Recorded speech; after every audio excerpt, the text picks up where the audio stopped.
Kada nako kabasa aning maong ebanghelyo, maglibog sad ko unsay gipasabot. Kamo nakasabot mo? Wa sad no. So namalandong ko, mutana ko sa Espiritu Santo ug unsa may makapasatisfy og gamay nako, murag mao ni ang lamdag. Usa sa mga gipasabot niini nga sa dili madugay mawa ko ninyo, apan sa dili madugay makit-an na sad ko ninyo, magminatay kamo og maguol pero mahimong kalipay ang inyong kaguol. Ang akong napamalandungan nga mao gid ni ang pattern sa kinabuhi dinhis kalibutan. Mao ni ang gi-design nga pamaagi sa Ginoo dinhis kalibutan. Unsa may iyang pamaagi na mag-una gyud ang kasakit, una pa ang kalipay. Nya kung dili ta mudawat sa kasakit, di sad ta makasinati og tinuod nga kalipay. Saman, agree mo, disagree? Example lang, kanang tinuod nga kalipay ba, pananglitan, hay may mag-una sa kinabuhi sa minyo, kasal o sex? Ang kanang yung proper gyud ba, nindot gyud paminahon ba, kanang hanay gyud ba, unsa may mag-una, kasal o puyo-puyo? Nindot gyud kay kasal paminahon. Mo nay akong gi huna-huna gisuna katong sige pa kog panguyab nga ang akong plano minyo pa. Moingon gyud ko kasal gyud usa, una pa dulog dog muna sa amos una. Nako bisag makauyab pa kog prostitute, di gyud ko muhilabot unya na gyud ighumag kasal kay paminaw nako nindot jud kayo ang feeling. Pero ang pagpakasal hasol kayo, antosonon kayo. Una, di mo magdit-dit, di mo maghikap-hikap og maayo, antos niya tigom pa kag kwarta, antos atid pa ka na mga seminar, secured pa ka na mga papers, antos pakaon pa ka na mga hinawayon kayo inig kaon, sige lagsaway murarabag ni tampo antos na sad na daghay ang tasunon, pero inig human porting lipaya. Kana sa minyo na kana na sang unsa may makalipay sa mga minyo, na ay anak o way anak? Kusga? Kana na ay anak. Nya unsa may buhaton? Kinahanglan mamabdos gyud ang asawa. Onya dili na antos di ay kanang pagmabdos. Porting antosay, porti pag yung sakita na inig panganak. Matud pa sa akong mamas una, inigbati na kuno, magbati man na ilang tawagan na maglibor. Abot ko kunos tumoy siyang buhok ang sakit. Hasta tumoy siyang buhok, bahikapon, sakit na kuno. Nya maglatay pa jud kuno lanot ang kinabuhi kay pila ko gabok ang nangamatay anang sigig panganak. So antos, pero inikakita ni mos bata nga nigawas nimo, inighagwa-hagwa nimo nya mo smile nimong bata, may kaing punan mawa imong murag lahi kayo nga kalipay ba, lahi kay nga kalipay ana. Antos gyapon karon ninapo na magkabuk imong anak, malipay pa ka anak, malipay pa kag mamabdos ka niya imong edad 35 pa niya napo na kabuk anak. Kana mga anak pa man ng 35, abot pa man ng 45, agi usahay 50 mga anak ko mangani malipay pa kag mga anak. Di na di na jud ka malipay, ay jud ko nyog ilara, di na jud ka malipay. Ano, nating aliuban malipay pero di na normal. Ang normal gyud maguol gyud kag mamabdos pa ka kay di na koy daghan kaayo labi nagasunod ang tuig paras namo. 1960 na minyo os mama og si papa, 61 na tao kamagwangan, 62 ang gasunod, 63 ako, nya 65 kanas miyo, 67 si Clito. Sunod ba? Perti pobriha. Lingo-lingo kuno sa papa mamay, di madaw nya si papa o si mama 38 pa edad, nya si papa 40. Nya unom na gasunod, 5 na gasunod, ingos papa hapit ako no way kaon. Lingo-lingo sa punaan pa ni nato, looy kay mga bata, looy sadta. Unsa may lang gibuhat? Aantos, way hikapay. Si papa at tuhigda pikaside sa among balay, gamay ra mamig balay, niya ang gasunod akong maguwang, akong manghod, then Clito, mama diri pikas. Nya usara may among babae kamagwangan dito gibutang sa among iyaan. Silingan na sad namo. Wall to wall sila.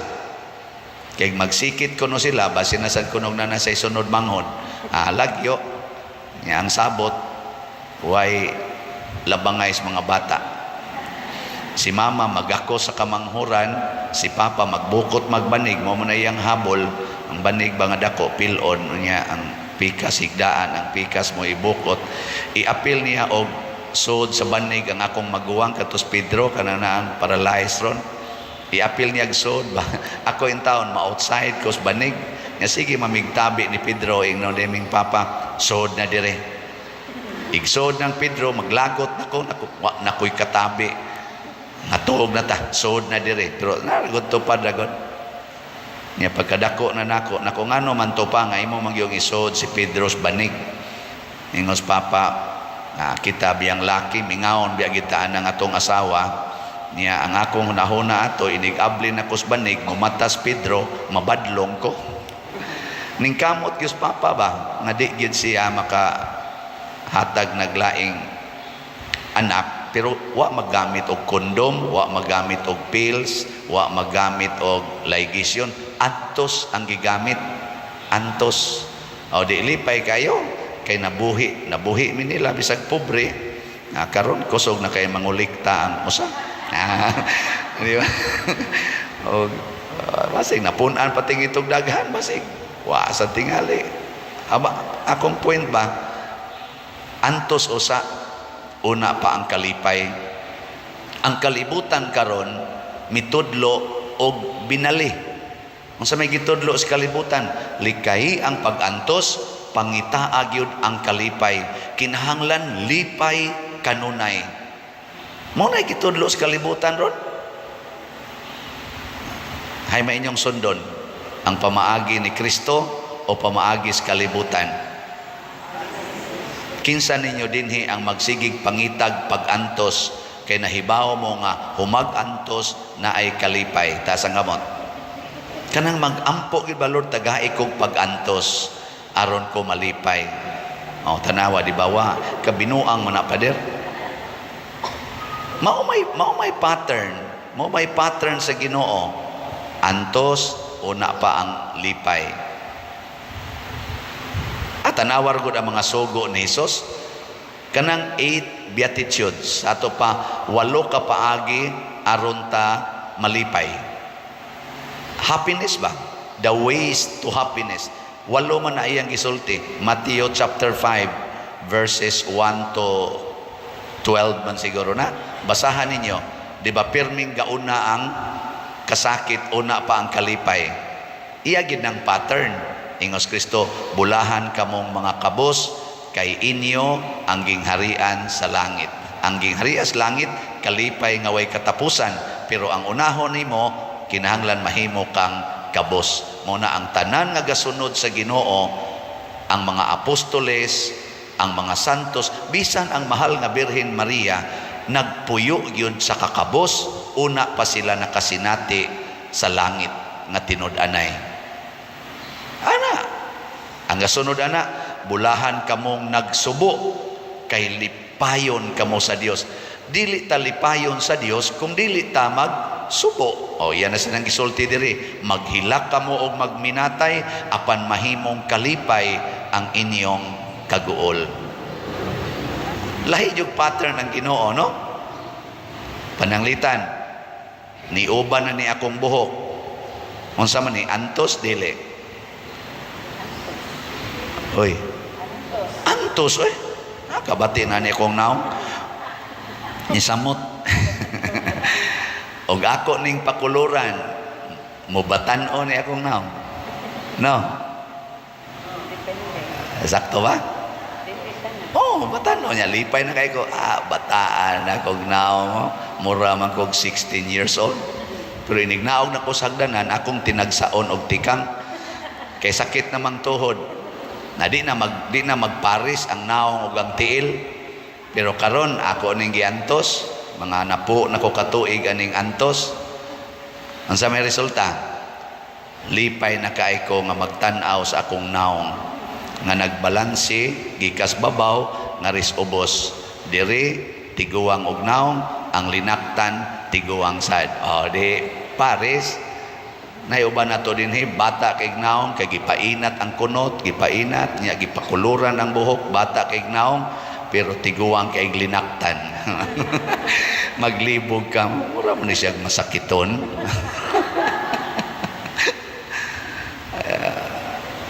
Ayaw usba ang pattern sa Ginoo. Nya anha ta malipay kung kamaotang mudawat og pag-antos. Ug ang pinakanindot nga pag-antos kinig yung pagdawat sa kamatayon. Muna ningon si Jesus, mawa kog kadiyot pero inigbalik nako, dako kayo ang inyong kalipay. Gilubong siyag makadiyot apan ang iyang pagkabanhaw nahimong kalipay sa kalibutan. Ni siya magminatay kamo apan malipay ang kalibutan. Magminatay magitang nay mamatay, pero ato nang dawaton kay ang gasunod ana kalipay. Sa dihang namatay ang akong papa ba si Bero. Duha pa ko kabuwan adto sa seminaryo ni Sod kog John 1995, pagka August namatay si Papa 1995 dito mis hospital. Puwerte ginakong hilak, ingon ko, Lord, hangyo lang kita ko nimo nga mabuhis Papa bisag makaabot lang ini-graduate na ko sa philosophy, tulo ra man ni katuig. Wa gyud wa kaabot og tulo ka adlaw, patay gyud. Nagkamatay ng Papa, dawat sa pamay atong mahimo gidawat, mura kog naguol. Pero sa dito na ko sa seminaryo, purti man diayng kapuya dito ang schedule, ang academics niya. Ako bugo-bugo bi ako gamay, purti ginakong hasula, mura kog gitorture og maayo, pag-adjust pa nako sa mga kaning culture ba.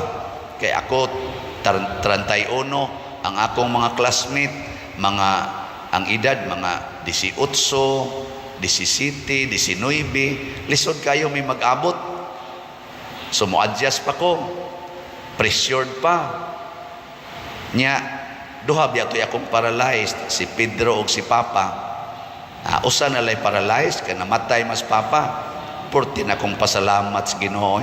Salamat in taon Ginoo nga nakuha ag usa.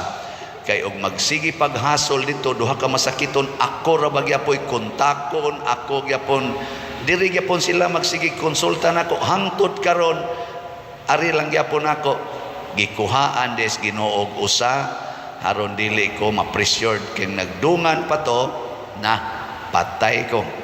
Unya didto na nisod nga nasakit na sa mama, diabetic, siklito sad kanang among kamanghuran, nasakit na sa dagko pa kay gasto.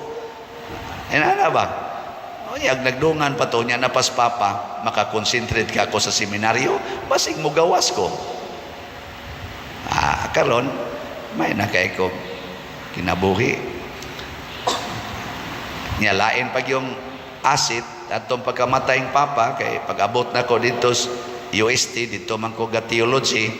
Pag dahil nag-ordin ako pagkadikon, naka-experience ko emotional crisis. Di na ko siguro nga magpa-ordain. Nahadlok na kong magpa-ordain. Dunay sitwasyon nga akong atubang emosyonal. Sige na kong hilak. Galisod na kong desisyon kung magpa-ordain ba kong deacon. Akong spiritual director, dili naka-convince na ko. Doubt ba? Doubtful na ko. Ang gibuhat, pagkagabi, nagdamgo kong papa. Si papa nga way grado, ang gisulob, katong iyang isulob dito sa among uma, sa una, maoy nagkanta-kanta na ko, gihapuhap akong ulo, sige kong hilak, mura kong niakmo siyang tuhod, kay iya kong gipa lingkod, sige kong hilak, ingon ko tabangi ko pa, lisod ko aning akong desisyon, hapuhap ra kong papa dire, nya iya kong kanta-kantahan, nya ni istorya na yun siya nako, Tagalog pag yun, Manila man, di ka Tagalog sa papa, nindota lagi nako, papa ug pa mamatay di makatog Tagalog oy. Nya paghuman iya dayon kong gidang adto sa among Adoration Chapel. Ang sunod na kong nakita human yag hapyo diri dito sa Adoration Chapel, iya kong mo na sunod nga eksena, nagampo mi sa breviary English. Mike is papang mo in English, murami kaming duha nagampo sa breviary. Nya paghuman ato nawa dais papa. Pag mata nako alas 12 gabi galingkod ko sa akong bed, sikog hilak hangtod mga alas 4 kadlawon nako pa kuyog mangyug kanako kay bawo nako unsay imong gusto, kinahanglan mahigugma ko kanunay ninyo isip mga ginikanan og magampo kanunay kay papa magititiglid og rosaryo sa amo, ampo kanunay nako din ako mahadlok magpa-ordain, magampo ko. Ordain na yon. Salamat kung papa namatay o pa mamatay mo ato katos Manila. Di ka ato. Nako sus Ginoo, salamat gid in taong namatay sa papa. Kay wa siya maglisod og adtos Manila, nakahibaw pagid siya sa sud sa akong kasing-kasing. Kay bao kay siya ba? Gisugo sa Ginoo ang anghel in the figure of my father aron ko maapis og ma-strengthened. Hangtod karon pagasangpito na ko sa papa kung na ako'y problema ang dako kayo dinhi sa akong pagkapari. Nya kay namatay sa mama, i-appeal na sa nakog ampo. Tulin kayo. Mo na ako din yung sikreto nganong moingon mo, Father ba, relax kayo, bisag dagko na kayong problema giatubang, relax kayo. Kay mao man ay kinaiyang papa. Papa si Vero, relax gyud kay tustanan. Si mama mao'y ratulon. Pagdayon ng kamatayang mama na relax sa to siya. Pero papa gi-relax kayo. Bisan kog magtupi tos papa na mo. Tupihan mi ba? Siya mo to'y mo tupi. Gagmay pa mi. Magbugno ng iro. Dias dool na mo. Papa, di gyud mo iro. Magsige ra gyud tupi. Usahay gud mahasanding na gong iro siyang kilid. Sige lang yapon siyang tupi. Si mama dito sa taas mo ni kuransa. Kunas mama to sa taas, perting ratulas, papa, sige lang yung tupi. Gagubat ang mga NPA o military dito sa amo, na makwit ng mga tao. Papa, dito rin yung balay, anhapatog pang helikopter doon sa amo para hatag ang katong pambakon to mga reinforcement. Siging pinusilay, siging rinakrakay. Naku niya, ikaw diri pa, no? Saan kayo siya? Diniras bay. Nindot kay paminahon, paka-paka diag mayo. Na kung ano man sa kamo bakwit. Ingon din siya, maora ng pataya. Adto tangadto, patay ta dinhi, patay ra gyapon. Pagka-relax. Maora sa na ako karon, relax ra sad ko. Nako, mahalin ang yuta, okay ra. Mabayran, okay ra sad. O di sad mabayran, okay ra sad. Kamo, musimba mo, muhog mo kolekta, okay ra sad. O di sad mo muhog, okay na gyapon. Palit mong slot, okay. O di sad mo palit, okay na gyapon. Nay ganabe, lingian na imong tupad. Ing na relax ra kas imong kinabuhi. Ina kana. Mga ratulon kay tas tanan. Mao na ang tao nga ma-relax ang kadang mudawat sa pattern of life nga gidesign sa Ginoo. Kasakit usa, una kalipay, kamatayon usa, una kinabuhi. Nya kun ato ning dawaton og puy-an, makasangyaw tani sa uban, wala nay stress, wala nay depression, wala nay maghikog, wala nay mag-away. Nga naman, kamao naman tang muantos, kay kahibaw tang gasunod ani ang kalipay.